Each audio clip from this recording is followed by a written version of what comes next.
Hello students.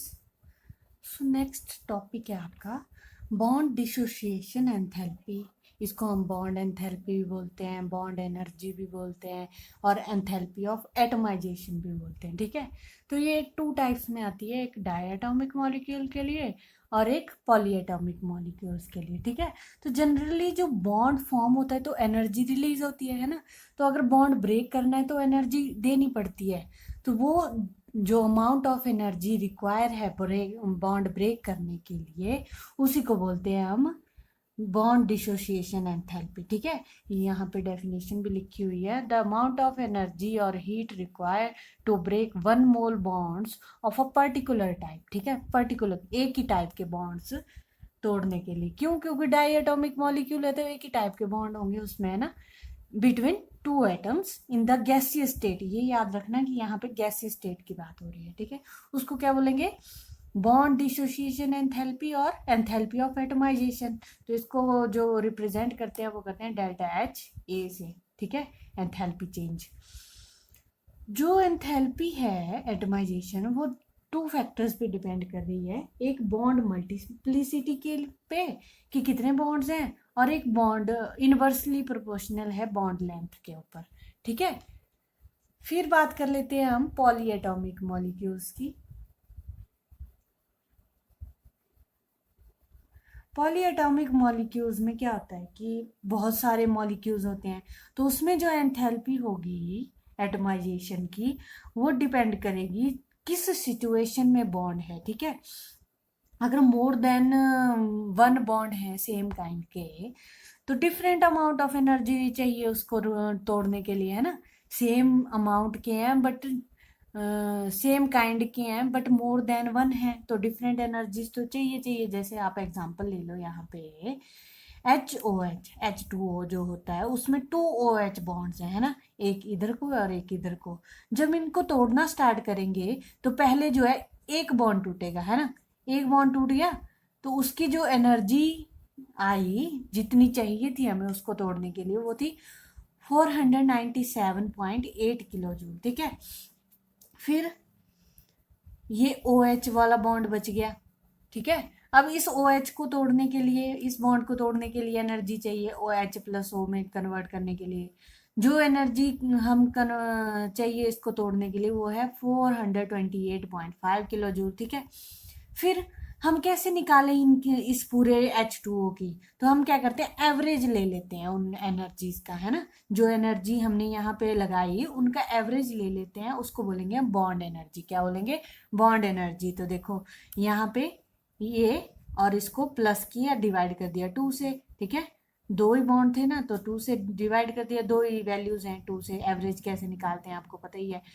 फिर इसकी value आ गई 463.15 किलो जूल। ठीक है, तो ये वैल्यू आ गई हमारे पास बॉन्ड एनर्जी की। तो बॉन्ड एनर्जी कैसे कैलकुलेट की? एवरेज लेके।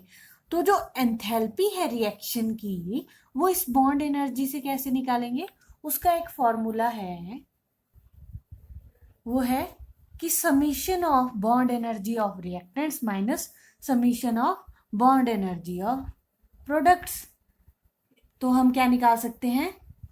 Enthalpy change of reaction. यहाँ पे एक क्वेश्चन ले लेते हैं या एग्जांपल ले लेते हैं जिससे आपको समझ आ जाएगा। हमें निकालनी है एंथैल्पी चेंज रिएक्शन की। रिएक्शन दी है H2 gaseous plus Cl2 gaseous. ठीक है, 2HCl, और हमें बॉन्ड एनर्जी दे रखी है। ठीक है, H बॉन्ड H की, Cl2 की और HCl की। ठीक है, कितनी? 433, 244, 431। ठीक है, हम कैसे हम फॉर्मूला लगाएंगे एंथैल्पी चेंज रिएक्शन का? Summation of bond energy of reactants, summation of bond energy of products. अब रिएक्टेंट्स कितने हैं हमारे पास? 2, तो हम इन दोनों की एनर्जीज को लिख लेंगे, 433 प्लस 244 होंगी ये पहले से एवरेज। क्यों? क्योंकि ये बॉन्ड एनर्जी है। ठीक है, हमें बॉन्ड एनर्जी निकालने की जरूरत नहीं है, तो इसको प्लस कर देंगे माइनस। अब HCl जो है उसके 2 मोल्स हैं, है ना, तो हम 2 से मल्टीप्लाई कर देंगे 431 को, और हमारे पास वैल्यू आ जाएगी -185 किलो जूल। ठीक है, इस तरह से जो है आप बॉन्ड डिसोसिएशन एंथैल्पी या एंथैल्पी ऑफ एटमाइजेशन के थ्रू भी निकाल सकते हो जब आपको बॉन्ड एनर्जी दी रखी हो, है ना। नेक्स्ट बात कर लेते हैं अब फर्स्ट लॉ के लिमिटेशंस की, ठीक है। हमने पढ़ा फर्स्ट लॉ में कि एनर्जी कंजर्व रहती है, जितनी एनर्जी लेते हैं उतनी देनी भी पड़ती है, ठीक है। फिर इसके लिमिटेशंस क्या है, तो लिमिटेशंस ये हैं कि जो हीट फ्लो हो रही है ना hot body to cold body, but cold body से हॉट बॉडी में कैसे फ्लो हो रही है इसके बारे में इन्होंने नहीं बताया, ठीक है। डायरेक्शन नहीं बताई कि किस तरफ को, उन्होंने बता दिया कि इसने इतने टेम्परेचर से इतने टेम्परेचर पे जा रहा है, बट ये नहीं बताया कि किस डायरेक्शन में जो है फ्लो ऑफ हीट हो रहा है, ठीक है। फिर आ गया फिजिबिलिटी ऑफ अ प्रोसेस और स्पॉन्टेनिटी, मतलब स्पॉन्टेनियस रिएक्शंस जो खुद हो जाती हैं, है ना, वो उसके बारे में नहीं बताया कि वो कैसे हो जाती हैं, है ना। फिर आया कि जो natural spontaneous processes are irreversible, इसके बारे में भी नहीं बताया। नेचुरल जो स्पॉन्टेनियस प्रोसेसेस होती हैं वो इरिवर्सिबल होती हैं। देख लो, एग्जाम्पल ले लो, अगर आप जैसे झरना है, कोई नेचुरल है ना, पानी ऊपर से नीचे गिर रहा है, क्या ऐसा हो सकता है कि वो नीचे से पानी ऊपर चला जाएगा? बट फर्स्ट लॉ में तो बोलता है कि जितनी एनर्जी नीचे आने में लग रही है उतनी ऊपर लगेगी, तो हो सकती है प्रोसेस, बट ऐसा होता तो है नहीं जनरली, है ना। इरिवर्सिबल होती है non spontaneous process, natural spontaneous process.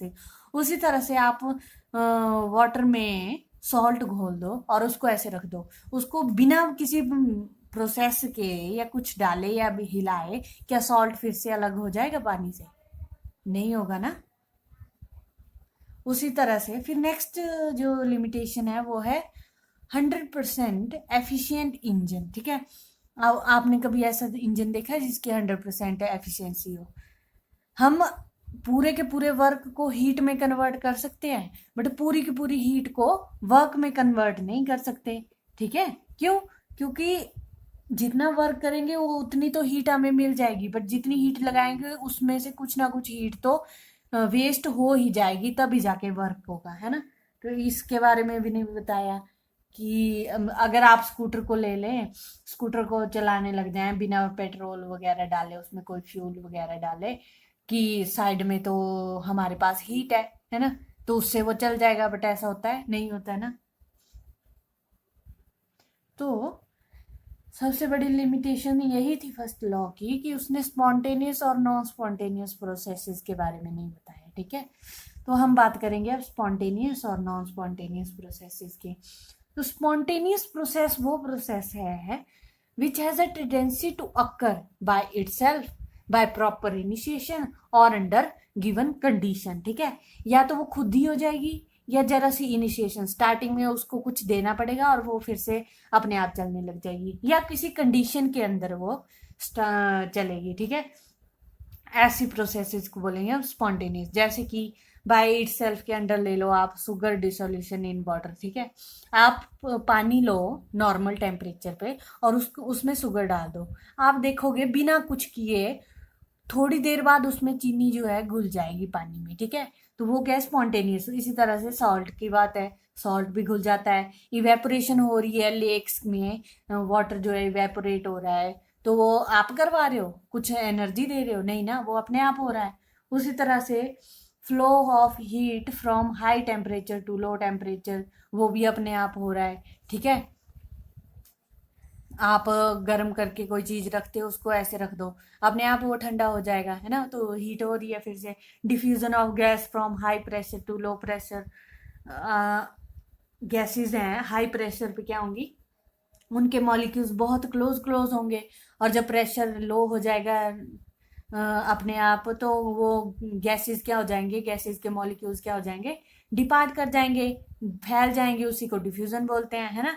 फिर नेक्स्ट है बाय प्रॉपर इनिशिएशन। अब कुछ प्रॉपर इनिशिएशन स्टार्टिंग करनी पड़ रही है, और उसके बाद जो है प्रोसेस खुद हो जाएगी, ठीक है। अब उसमें एग्जांपल ले लेते हैं, जैसे कि H2O2, H2H2O में लिक्विड में कन्वर्ट हो रहा है गैसेस में, तो इसके लिए हमें क्या देना पड़ता है? इलेक्ट्रिक स्पार्क देना पड़ता है, तब जाके ये प्रोसेस होती है, ठीक है। थोड़ा सा इलेक्ट्रिक स्पार्क देते हैं, फिर अपने आप ये प्रोसेस होना स्टार्ट हो जाती है। उसी तरह से आप कोयला, जो कार्बन भी होता है, उसको आप जला दो, है ना, एयर की प्रेजेंस में, O2 की प्रेजेंस में, तो उसमें से कार्बन डाइऑक्साइड अपने आप निकलने लग जाएगी, है ना। एक बार बस आपको जलाने की जरूरत है, फिर अपने आप उसमें से कार्बन डाइऑक्साइड निकलेगी। उसी तरह से कैल्शियम कार्बोनेट का है, उसको थोड़ी सी हीट दो और वो फिर से कार्बन डाइऑक्साइड उसमें से निकल जाएगी गैसियस फॉर्म में, ठीक है। और अंडर गिवन कंडीशन में आ गया, जैसे आइस मेल्ट हो रही है ना, बट अगर आपने 10 डिग्री सेल्सियस टेम्परेचर पे रखा है तो आइस मेल्ट नहीं होगी, ठीक है। किसी एक पर्टिकुलर कंडीशन में ही वो प्रोसेस होगी, ठीक है। ऐसा नहीं कि भी आप किसी भी टेम्परेचर पे रख दो और आइस अपने आप मेल्ट हो जाएगी, नहीं। 5 डिग्री 10 डिग्री सेल्सियस पे आपकी आइस जो है मेल्ट नहीं होती है वाटर में, ठीक है। अब बात कर लेते हैं नॉन स्पॉन्टेनियस रिएक्शंस की। नॉन स्पॉन्टेनियस रिएक्शंस क्या होती हैं, जिनकी which have which ऐसी processes which has no tendency to occur on its own even or even after proper initiation, ठीक है। ना ही अपने आप होंगी, ना ही इनिशिएशन देने पे भी होंगी। जैसे बट पॉसिबल है only if continuous energy is supplied. कब पॉसिबल है, जब हम कंटिन्यूअस हीट या एनर्जी उनको देते रहेंगे तो वो अपने आप होती रहेंगी फिर, है ना। वो है नॉन स्पॉन्टेनियस प्रोसेसेस, मतलब उनको कंटिन्यूअस हीट देनी पड़ेगी तब जाके जो है वो प्रोसेसेस होंगी, तो वो नॉन स्पॉन्टेनियस नहीं है, मतलब अपने आप नहीं हो रही हैं, ना ही कि इनिशिएशन देने पे हो रही हैं, ठीक है। जैसे कि एग्जांपल ले लो, heat flow from body at low temperature to high temperature. जैसे कि आपका रेफ्रिजरेटर है, आप जो है देखते हो ना, वहां पे अंदर का जो टेम्परेचर है वो लो है और बाहर का टेम्परेचर क्या होता है, सराउंडिंग का हाई होता है, बट फिर भी वो ठंडा रहता है, वो अपनी हीट बाहर छोड़ता है और खुद अपने आप को ठंडा करता है ना। बट क्या करना पड़ रहा है हमें, उसमें एनर्जी सप्लाई करनी पड़ रही है हमें उसको, इलेक्ट्रिसिटी की फॉर्म में, ठीक है। कि प्लग लगा रहे हैं तब जाके जो है वो लो टेम्परेचर से हाई टेम्परेचर में हीट फ्लो कर रही है, ठीक है। हीट अपनी हीट निकाल रहा है रेफ्रिजरेटर और खुद को ठंडा कर रहा है और बाहर हीट छोड़ रहा है, ठीक है।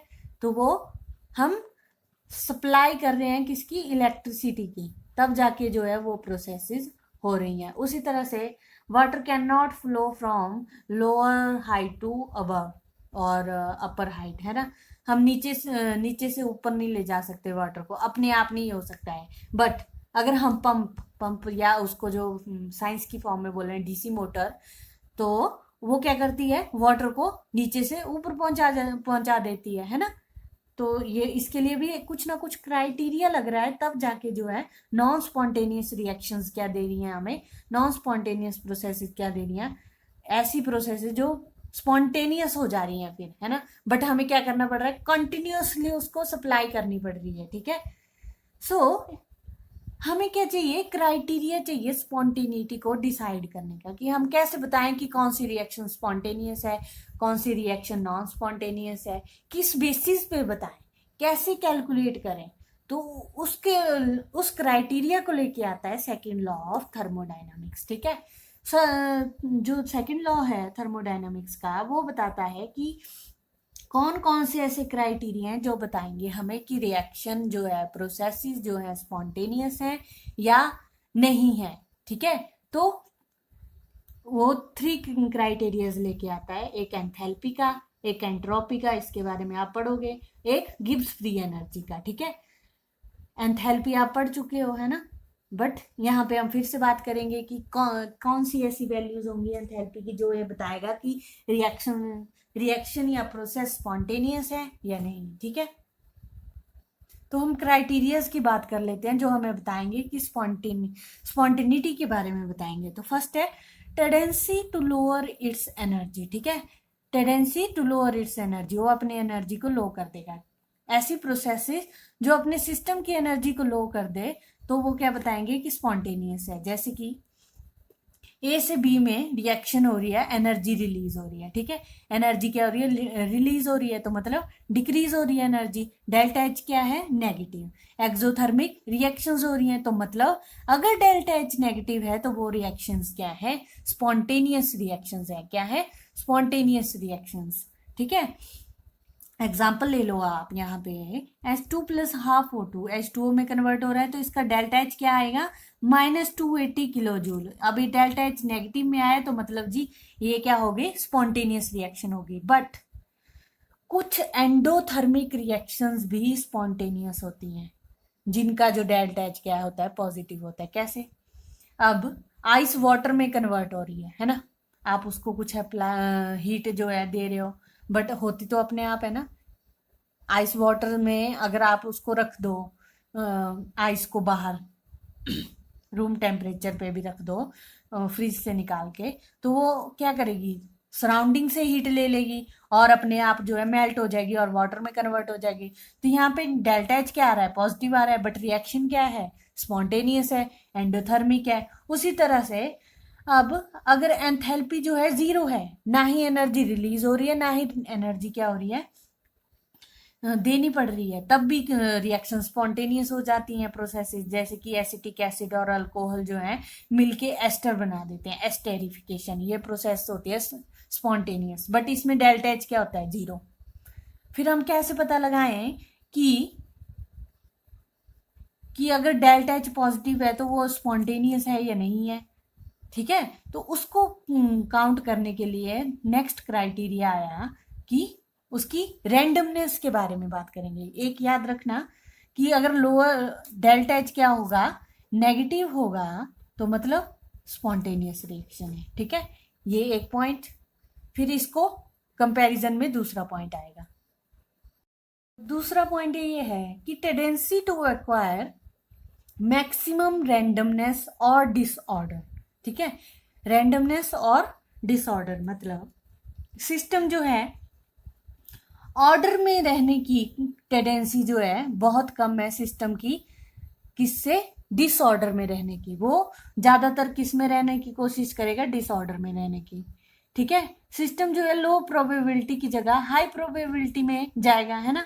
तो ऑर्डर जो है वो क्या होता है, ऑर्डर के लिए आपको सिर्फ एक ही वे है कि उसी के वे में आप ऑर्डर में रह सकते हो। जैसे कि अगर आपको रूटीन बनानी है अपने उठने की, सोने की, खाने की, पीने की, पढ़ाई करने की, तो उसके लिए आपको सिर्फ एक ही वे है कि आपको टाइम सिलेक्ट करना पड़ेगा, इस टाइम पे ये काम करना है तो करना है। ठीक है, एक ही वे है।